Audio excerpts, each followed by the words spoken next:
Today, we've got a couple great examples here that we're going to walk through. As we mentioned, these practical labs are really meant to be sessions where you can follow along with us as we're going through. We're going to be using some AI tools here. Today, we're going to be using ChatGPT, but feel free to use whatever tool that you've got at your disposal or feel like using anyway. So again, the idea is to walk through some practical ideas here and really think about and talk about how leaders in our space are using these tools to advance their work, make their lives and their jobs a little bit easier. I just tried an experiment I'd like to share. I think about a lot of times employees feel underutilized and we really don't know what they're bringing to the table. And in preparation for doing a performance review, we might want to research a little bit what would motivate this person or, how could we use their strengths? I went into ChatGPT and my prompt was, can you scan the internet for posts by Dirk Tussin? And it did. And then I wrote, as Dirk's manager, how can I better leverage his strengths and interests? And it's great. It gave me ideas. Where this is kind of also getting me thinking ahead is that as Jesse, we do performance reviews for our direct reports. As the direct report can be using the AIs for self-improvement. They don't have to be hearing it from their boss.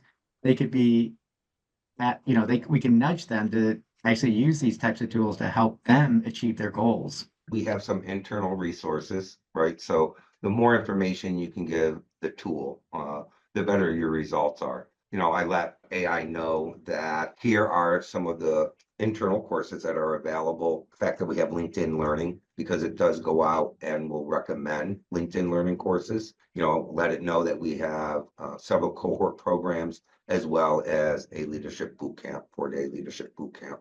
So those were the areas. I also let AI know that in that talent review of the employee, what came out of it were 3 very specific areas that were identified for improvement. So those were the kind of the 3 areas that we were focusing on in terms of the individual development plan and really wanting to make it, tying it to the 70-20-10 model. Dirk, I was thinking about this whole idea of how we get people to start using these kinds of tools so that we get them less afraid of them, because we still have a lot of people who don't want to touch it.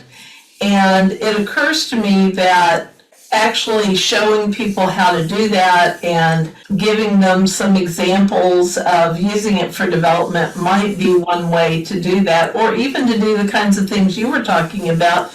And Susan, I did do that in my annual performance review case that Jason showed. So the second prompt on that was, what 1 or 2 development goals would you recommend for me in 2025?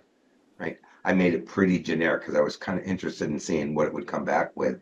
I'm kind of curious, Jesse, Jason, because this is a great content that you put together. Thank you very much. Are there any things that you found that would be like places to avoid? Did you kind of go down a rabbit hole or bump into something that might have been like putting putting your toe in a hot water and it hurt? Like I mentioned earlier, if you want it to write the entire review for an employee for you, it will, right? And you can do that. I wouldn't do that, right? That's just not how I would go about, trying to provide that kind of conversation to my employees. So that's probably the first thing that it does do a good job. I was playing around, I wanted to see how it would do if I'm reviewing my employees' self-assessment. This was what they wrote. I disagree because these things occurred. I now need to have a difficult conversation with the employee because our ratings were so far off.